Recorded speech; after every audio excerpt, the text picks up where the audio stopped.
Hi, welcome back to my channel. This is Anastasia here with another Teen Mom recap. So this episode starts with Kail. She's back from New York getting her lunch party for her Pied hair care. Since he came to her party, Chris is once again on her good list while Jo is still on her shit list for the whole child support thing. She's at home right now and she chases her boys up the stairs to go to sleep. And she complains at one point their nipple piercing is going to rip out. I don't know why she's so obsessed with letting us all know that she has nipple rings, because ever since that trashy ass lace shirt she wore to the 2017 VMAs, we all know. Anyway, V calls Kail, and after Kail makes some under-her-breath comments about how she doesn't actually want to answer her, she accepts the call. V says that they should all meet up and have a discussion about the child support. Surprisingly, Kail agrees.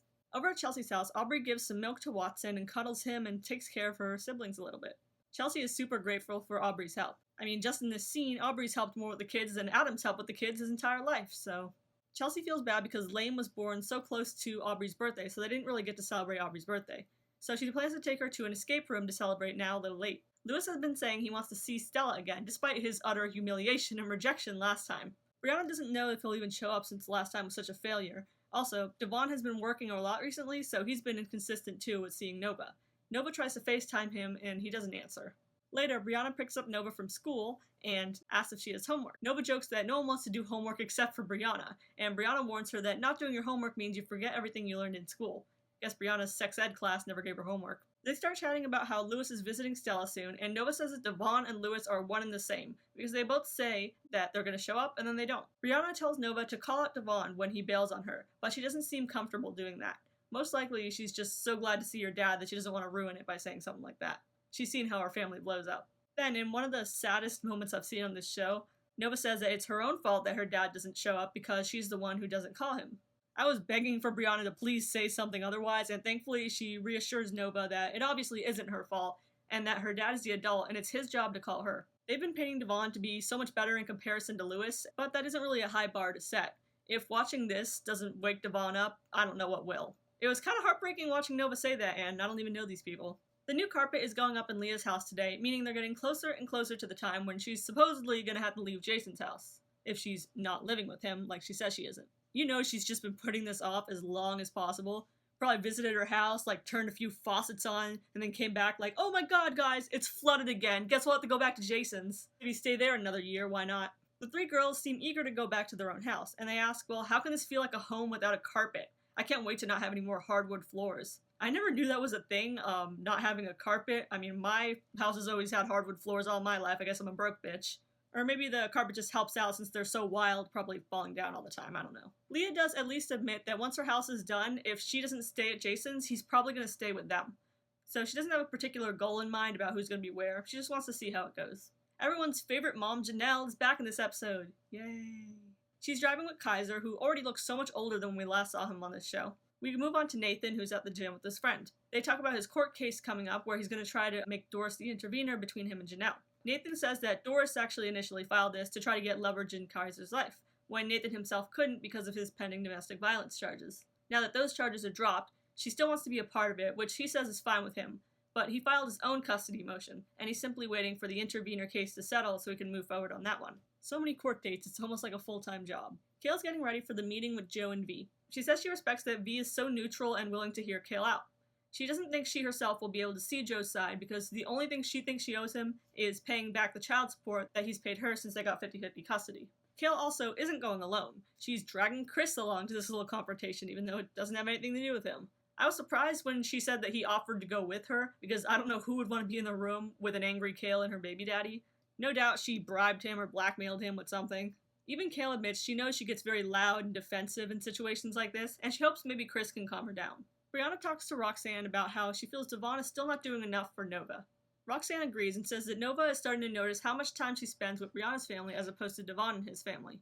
Brittany is playing with two kids in the background. She's not in this conversation, but ironically enough, you can hear her yell at one point to Stella, "You can't have both!" Talking about toys or something probably, but it's kind of sad / funny ironic because neither of the girls really can have both their mom and dad because their dads are so lazy. Chelsea tells Aubrey that they're going to the escape room tomorrow, and she's happy about that.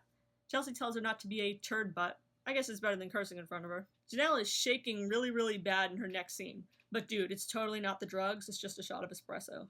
Believe me. They had the court session to determine if Doris would be the intervener. Janelle said they just asked her basic questions, and her lawyer said they needed to work things out on their own and didn't need Doris. while Nathan's lawyer was saying otherwise. Really what that means is that David is the intervener, which they've all admitted, since everything Nathan tells Janelle goes through him, and obviously that's not beneficial for anyone. In the end, the judge said he would make his final decision by Wednesday. The court date for Nathan asking for full custody of Kaiser is also coming up, but Janelle is not very pressed about it. She just rolls her eyes like, dude, you're not going to get full custody. And even Barbara laughs at that notion. I'm sure that Barbara did the same thing though when Janelle tried to get full custody of Jace and utterly failed.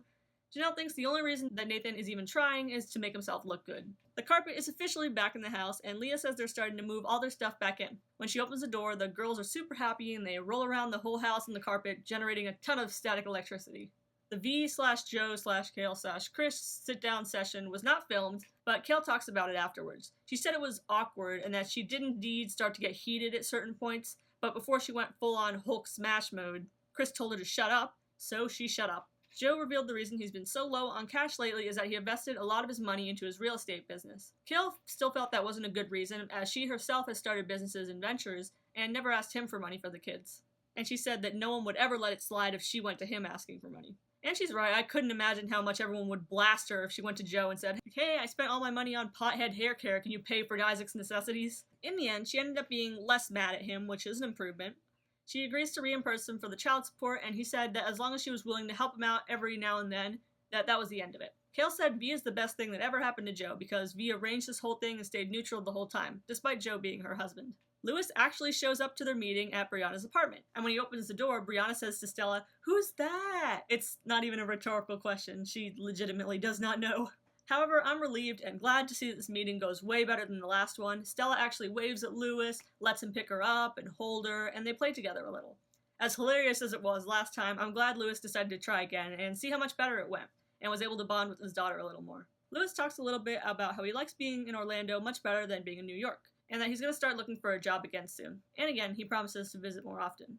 Over in Florida, Nathan brings his dogs to the park with his friend, and then he starts talking about the dog's dirty butt, while MTV cameras zoom in on the dog's dirty butthole. Like any of us wanted to or needed to see that, for any reason whatsoever. Really questioned my life decisions watching this show when they did that dog-ass zoom-in. Anyway, back to something almost as unappealing as a dog's ass, Janelle. The judge sided with Doris and allowed her to be the intervener. Now Nathan feels free to pursue his full custody case. There's just one more little hiccup, and that is that Nathan lives in Florida with his girlfriend, which is hundreds of miles away from Janelle's home in North Carolina. He admits that he wouldn't want to take Kaiser so far from his home, but doesn't really offer a solution to that.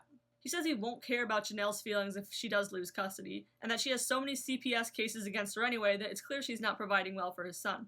Chelsea and some family and friends go to the escape room, and we got an MTV cameraman in there, too. I'm not sure being trapped in a small room with screaming children and a teen mom was what he envisioned himself doing in film school, but I guess he should just consider himself lucky he didn't get stuck in a room with Janelle and David. That's not even a game, that's like a real-life escape room. They do end up failing the escape room when the time runs up before they can finish, and the attendant lady throws some serious shade by saying, "Sorry you didn't make out of the easiest room we have, guys." They take a picture with a board that says, "We didn't escape," and they write in the reason, and the reason they wrote was, "Because our parents aren't smart at all." I'm just gonna let that speak for itself. Brianna comes to visit Devon in his apartment, and we see Devon, looking through his peephole, kind of staring at her for, several seconds before opening the door, as if there aren't already MTV cameras behind him and he already knows who's coming. She comes in and Devon has a candle burning and Brianna asks to see his room. It's a little weird, just a little. She sits down to have a conversation with him about what Nova said about him not being there, blaming herself for her dad not being around. He says he knows that she's not happy with the situation now because he isn't either, and that it's far from what he would like it to be. Brianna encourages him to tell Nova personally that it's not her fault. And that's all for this episode of Teen Mom 2. Do you think Nathan will get full custody of Kaiser, or that he should? I believe by now we learned that he filed it incorrectly, dumbass, so he didn't, but... And does Joe have a right to be asking Kail for money because he's using all his money investing in a business? Let me know what you think in the comments. I do new videos every week, so subscribe if you want to see more Teen Mom recaps, and I'll see you next week.